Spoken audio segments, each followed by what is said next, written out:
जंतर मंतर पर 4 मांगे अखिल भारतीय प्राथमिक शिक्षक संघ की पहले थी। पैरा टीचर शिक्षा में स्वर्गीय रामपाल सिंह के निधन के बाद कुछ लोग अपने को हथियाना चाहते, अपनी जागीर बनाना चाहते थे, लोगों को जोड़ने की। उसके हित के लिए उसी वैभव को हमको जो गिरावट आई है, ये जो बदनामी का आरोप है। लेकिन कोरोना काल में शिक्षकों की मृत्यु भी हुई। अध्यक्ष जी, आप दिल्ली प्रदर्शन करके आए हैं, कैसा सफर रहा?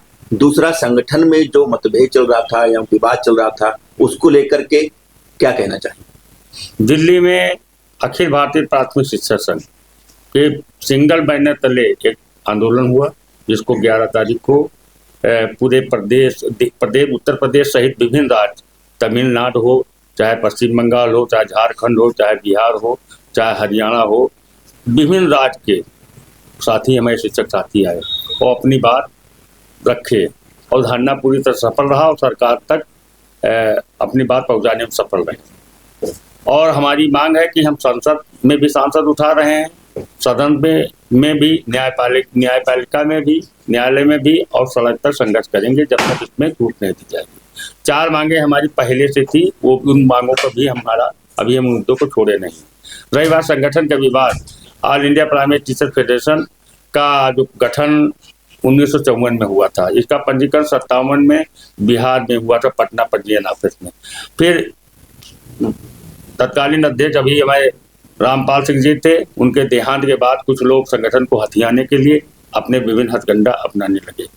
1 साल लंबी सुनवाई के बाद, वो गहन जांच के बाद रजिस्ट्रार पटना ने निर्णय दिया कि सुशील पांडे के नेतृत्व वाली कमेटी ही विधिक और विद्यमान है।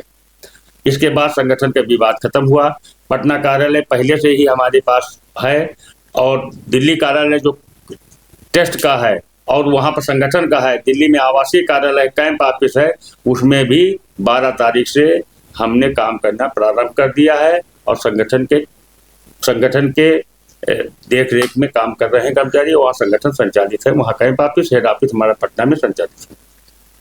टीईटी को लेकर के जिस तरीके से लगातार विरोध रहा है, क्या निष्कर्ष कुछ निकल रहा है?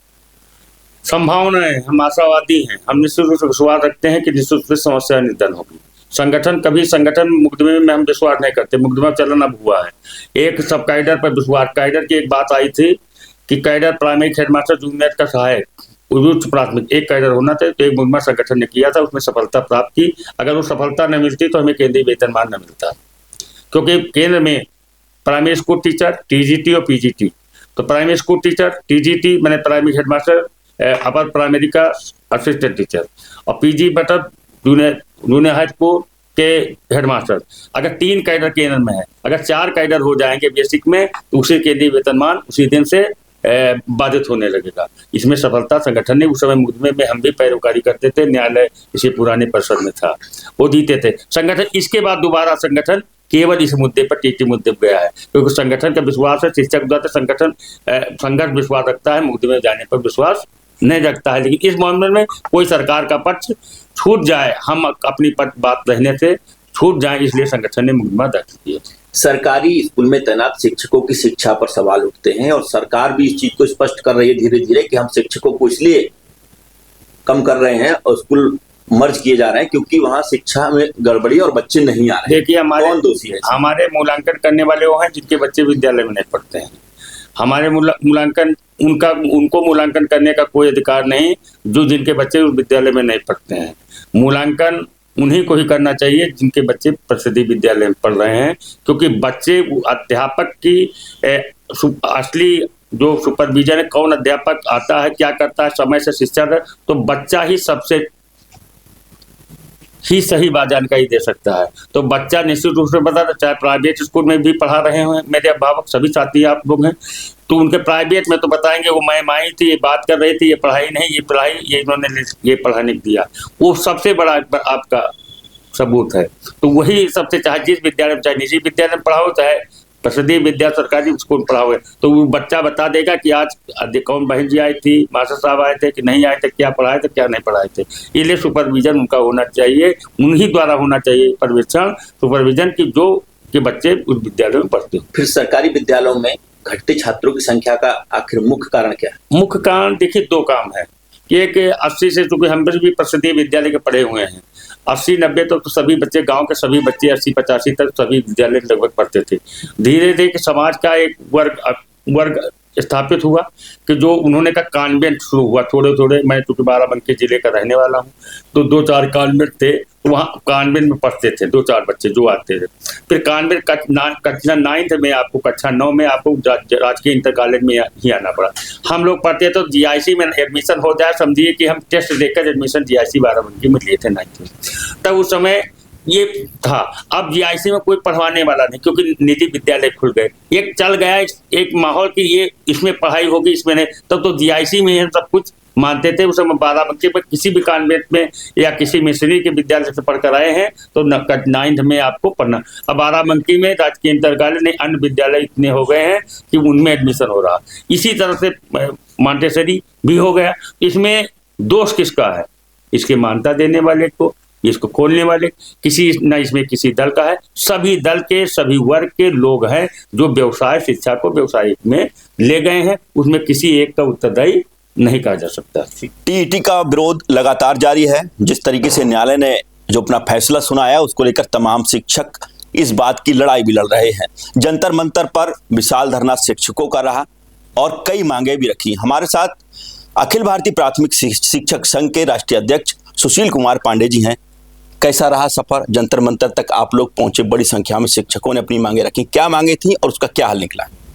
जंतर मंतर पर 4 मांगे अखिल भारतीय प्राथमिक शिक्षक संघ की पहले थी। 1 सितंबर 2025 को सुप्रीम कोर्ट के फैसले के बाद है। 4 मांगे: पुरानी पेंशन को बहाल किया जाए और सभी राज्य के शिक्षकों को केंद्रीय वेतनमान दिया जाए। तीसरी, पैरा टीचर, शिक्षा मित्र, संविदा शिक्षक, शिक्षक कर्मी आदि नाम से जो हमारे पैरा टीचर्स कार्यरत हैं उनको नियमित किया जाए और नियमित वेतनमान दिया जाए। तीसरी मांग हमारी, चौथी मांग थी कि नई शिक्षा नीति में शिक्षक और शिक्षा विरोधी प्रावधान समाप्त किया जाए और टेट की अनिवार्यता, जो जिन सेवा शर्तों के साथ नियुक्ति हुई है उसी सेवा शर्तों के साथ पदोन्नति होनी चाहिए। इसमें सरकार निश्चित रूप से संशोधन करे, स्पष्ट करे कि इन शिक्षकों पर टेट अनिवार्य नहीं है। संगठन में कुछ ऐसा विवाद चल रहा था जिस पर स्पष्ट नहीं हो पा रहा था। कई चीजें पदाधिकारियों को लेकर चल रही थी। संगठन में विस्तार और उस विवाद का निर्णय क्या निकला है? अखिल भारतीय प्राथमिक शिक्षक संघ के राष्ट्रीय अध्यक्ष स्वर्गीय रामपाल सिंह के निधन के बाद संगठन में कुछ लोग अपने को हथियाना चाहते थे, अपनी जागीर बनाना चाहते थे। संवैधानिक तरीके से निर्वाचन हुआ। उसके बाद पटना, चूंकि निबंधन हमारा पटना कार्यालय से था, रजिस्ट्रार ऑफिस से, गहन छानबीन जांच हुई, लंबी सुनवाई हुई। उसके बाद 5 दिसंबर 2025 को पटना रजिस्ट्रार ने, जो वहाँ का सचिवालय में है, उसने निर्णय किया कि सुशील कुमार पांडे के नेतृत्व में भी all India primary teacher federation, अखिल भारतीय प्राथमिक शिक्षक संघ की वैधानिक कार्य समिति है, वही सम्मान, विद्यमान और नियम मानकुल है। अब क्या बदलाव दिखे? अब बदलाव, जो पुराने हमारे शिक्षकों का वैभव था, जो मंशा थी संगठन को बनाने की, देश के विभिन्न राज्यों में देश भर के 25 लाख शिक्षकों को जोड़ने की, उसके हित के लिए उसी वैभव को हमको, जो गिरावट आई है, उसको पुनः स्थापित करने का काम करेंगे। परिषदीय विद्यालयों में पढ़ाने वाले सरकारी उन टीचरों पर हमेशा ये सवाल खड़ा रहता है कि वो ठीक से पढ़ाते नहीं और इसी वजह से बच्चों की संख्या कम हो रही है। कहाँ तक सही है? हमारा ये मूल्यांकन करने वाले लोग, मूल्यांकन जो कर रहे हैं, उनके बच्चे भी विद्यालय में पढ़ते हैं। एक समान होना चाहिए, एक निश्चित स्थान होना चाहिए कि इन विद्यालयों के बच्चे इनमें होना चाहिए। चाहे गरीब का बच्चा हो, चाहे अमीर का बच्चा हो, चाहे राम का हो, चाहे रहीम का हो, किसी का बच्चा हो, निश्चित रूप से एक क्राइटेरिया बच्चे हो, तो निश्चित रूप से गुणवत्ता भी सही रहेगी। और शिक्षकों के ऊपर ये जो बदनामी का आरोप है, जैसे कठिन समय आता है, जैसे SIR करने का मामला हुआ या चुनाव के समय हुआ, तो एक जनगणना के समय पर जनगणना लगेगा। जब ये काम कराओगे, शिक्षा व्यवस्था कैसे सही होगी? तब कहोगे शिक्षक बहुत अच्छा है और शिक्षक नकारा है। ये दोहरापन नहीं चलेगा। निजी विद्यालयों को लगातार मान्यताएं दी जा रही है, क्या ये भी सरकारी स्कूलों को मर्ज कराने या बंद कराने के लिए एक वो है?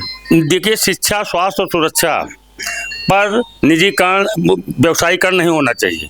ये जब से व्यवसायीकरण हुआ, आप तो जान रहे हैं, हम शिक्षक हैं, लेकिन कोरोना काल में शिक्षकों की मृत्यु भी हुई और चुनाव ड्यूटी के दौरान, पंचायत चुनाव, लेकिन उसके बाद भी अगर सरकारी अस्पताल न होते तो निश्चित रूप से क्या हाल होता, तो ये आपसे छुपा हुआ नहीं है। आज सरकारी अस्पताल थे कोविड काल में, उन्होंने ही पूरी मुस्तैदी से काम किया। शिक्षकों की समस्याओं पर अखिल भारतीय शिक्षक संघ कहाँ तक लड़ाई लड़ेगा? शिक्षक संघ के शिक्षकों के हित के लिए जिस स्तर पर, जहां भी जैसे भी होगा, किसी भी स्तर पर शिक्षक के सम्मान पर, शिक्षक के हितों से समझौता नहीं किया जाएगा। ठीक बात है। तो देखिए, ये थे हमारे साथ सुशील कुमार पांडे, जिनका कहना है कि लगातार हम शिक्षकों के हित और शिक्षकों की समस्या को निस्तारण के लिए लगातार लड़ाई लड़ते रहेंगे, फिर चाहे न्यायालय के द्वारा जारी की गई टीईटी की अनिवार्यता हो या फिर उनके वेतन और पुरानी पेंशन की बहाली के मुद्दे हों। कैमरामैन साकेत उमराव के साथ सत्येंद्र शर्मा, दैनिक भास्कर, लखनऊ। राजनीति हो या क्रिकेट, देश विदेश की ब्रेकिंग हो या आपके मोहल्ले की बड़ी खबर, सब मिलेगा एक ही ऐप में, सबसे तेज और भरोसेमंद। अभी डाउनलोड करें दैनिक भास्कर डिजिटल।